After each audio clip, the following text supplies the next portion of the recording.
Cancer, அதோட டிபியும் attack ஆயிருக்கு. இனிமே நீ மத்தவங்களை விட்டு விலகித்தான் இருக்கணும். உன் எச்சில் பட்டா கூட மத்தவங்களுக்கு உன் வியாதி பரவும்.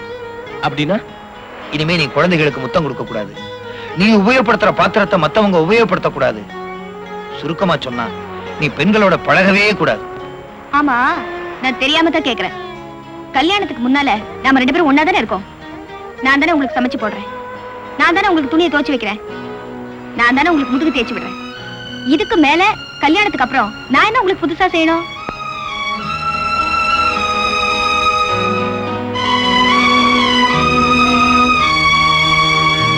வேலை இருக்கு. ஆமா, உனக்கு எப்பதான் வேலை இல்ல? அடடே, வாப்பா கண்ணா வா, நல்ல சமயத்துல தான் வந்த. லட்சுமி, அந்த துணிமணி எல்லாம் எடுத்துட்டு வா, மாப்பிள்ளை தோழனு காட்டுவான்.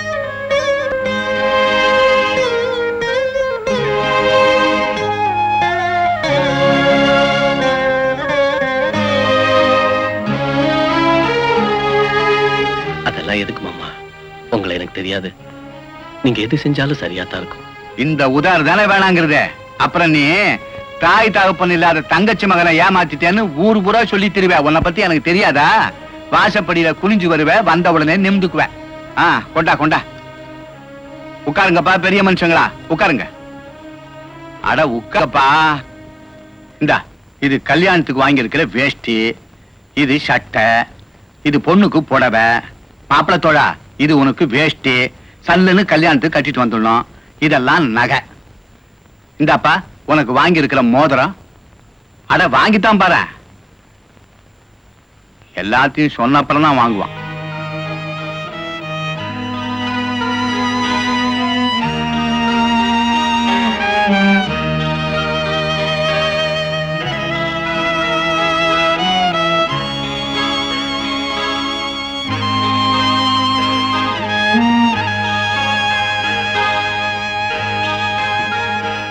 உனக்கு பொருத்தமா இருக்குடா.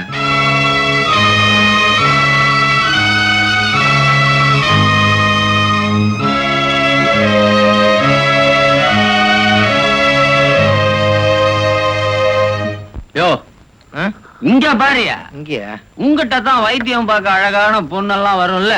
வருவாங்க. அதுல அம்சமா ஒரு பொண்ணை பார்த்து இவனுக்கு செட்டப் பண்றது.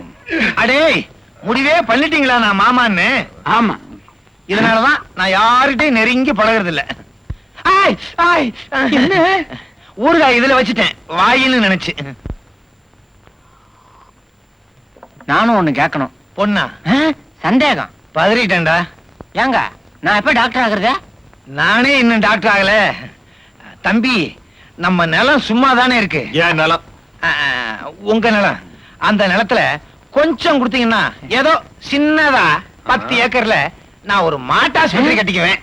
மாட்டாஸ்பத்திரியா? ஆஸ்பத்திரி. வைத்தியர, அவ்வளவு பெரிய ஆஸ்பத்திரியில தனியா இருந்தா நீ பயந்துக்குவிய. அப்ப அங்கேயும் ஆள் வராதுங்கிறீங்களா? நாங்க தான் அடிக்கடி போறோம்ல. உங்களை வச்சுக்கிட்டு என்ன பண்றது? நீ என்ன கவனிச்சுக்கிற, நான் உன்னை கவனிச்சுக்கிறேன். அப்படியா?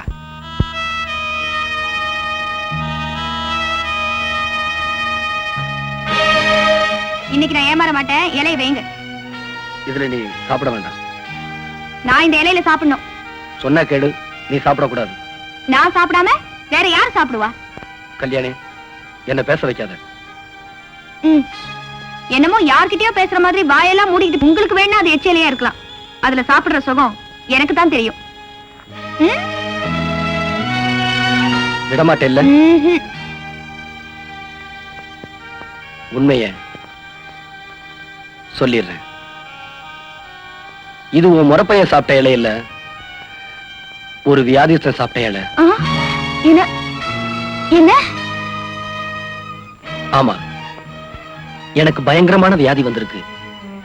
நான் யாரோடையும் பழக கூடாது. கொஞ்ச நாளாவே சரியில்லைன்னு சொன்னேன், அது உண்மைதான்.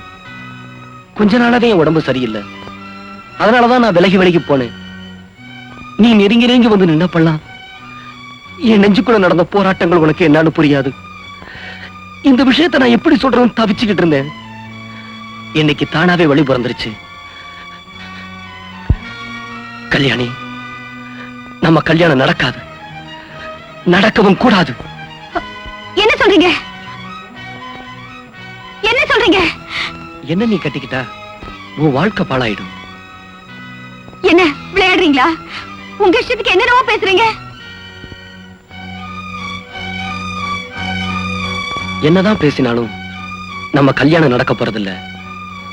நீ யாரையோ கல்யாணம் பண்ணிக்கிட்டு எங்கேயோ கஷ்டப்படுறத விட என் நண்பன் கண்ணனை கல்யாணம் பண்ணிக்கிட்டா என் கண்ணு முன்னாலே இருப்ப. அப்பா, அப்பா, இங்க வாங்க. என்னம்மா, என்ன? அவர் என்ன சொல்றாரு கேளுங்க. என்னப்பா, என்ன விஷயம்? நான் அவர் சிநேகிதரை கட்டிக்கணுமா?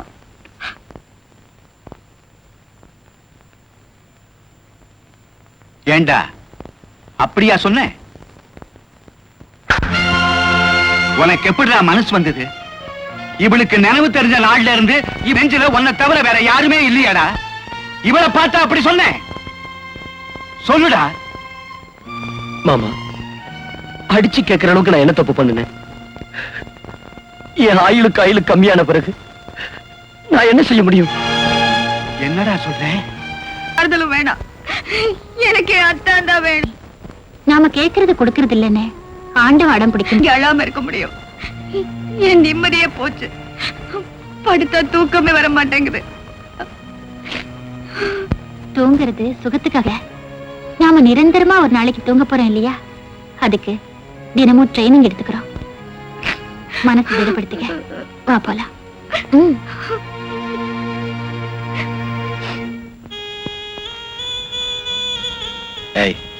வியாதின்னு தெரிஞ்சதுக்கு அப்புறம் சும்மா இருக்க கூடாது. வா, டவுனுக்கு போய் பெரிய டாக்டரா பார்க்கலாம். பார்த்து என்ன செய்ய போற?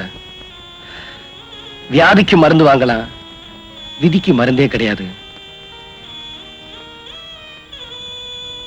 கண்ணா, நான் ஒண்ணு சொல்லுவேன், அதை நீ கேட்கணும்.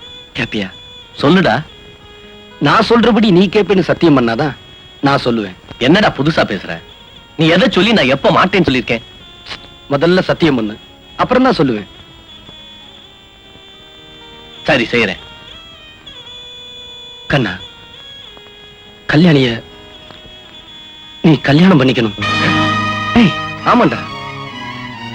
என் வாழ்க்கை ஒவ்வொரு நிமிஷமும் முடிஞ்சதுக்கு அப்புறம் அவ வாழ்க்கையாவது அவ யாரையோ கட்டிக்கிட்டு எங்கேயோ கஷ்டப்படுறத விட ஏன் நண்பனை கல்யாணம் பண்ணிக்கிட்டா நீ அவளை நல்லா பாத்துக்க மாட்டியா? டேய், கற்பனை பண்ணி கூட பார்க்க முடியலடா. டேய் கண்ணா, நாங்க இந்த ஊருக்கே தெரியும். அப்படி இருக்கும்போது அவளை யார் கட்டிக்குவா? அப்படியே கட்டிக்கிட்டாலும் பழசையெல்லாம் நினைச்சு சந்தேகப்படாம இருப்பானா? டேய், முடிவா சொல்றேன், உண்மையிலேயே என் மேல உனக்கு அன்பு இருந்தா கல்யாணியை நீ கட்டிக்கதான் வேணும். பாண்டா, டேய் பாண்டியா, டேய்.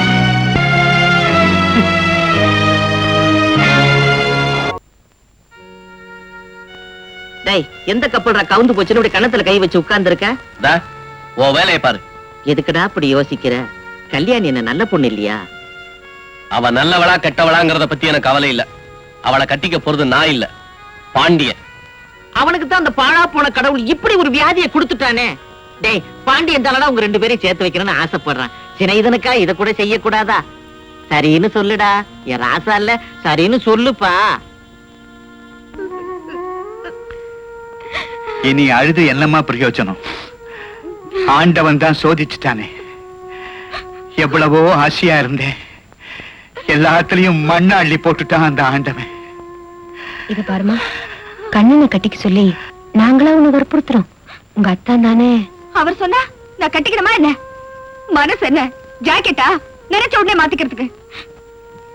ஊர் உலகத்துல வியாதியே வருது இல்லையா? மருந்து சாப்பிட்டா எல்லாம் சரியா போயிடும்.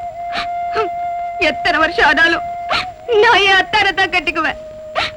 செத்தாலும் நான் அவரோட தான் சாவேன்.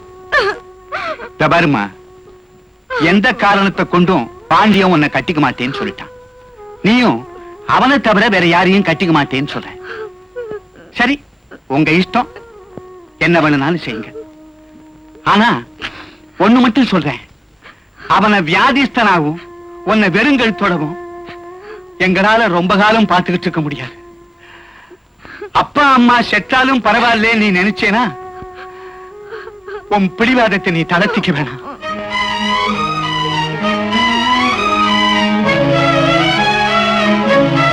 உங்க மக கழுத்துல தாலி ஏறணும். அத கற்றவன் யாருங்கிறத பத்தி உங்களுக்கு கவலை இல்ல, அவ்வளவுதானே? எல்லாருமா சேர்ந்து என் ஆசையெல்லாம் அழைக்கிறதா முடிவு பண்ணிட்டீங்க இல்லையா? செய்யுங்க. நீங்க யார கட்டிக்க சொன்னாலும் நான் என் கழுத்தை நீட்டுறேன்.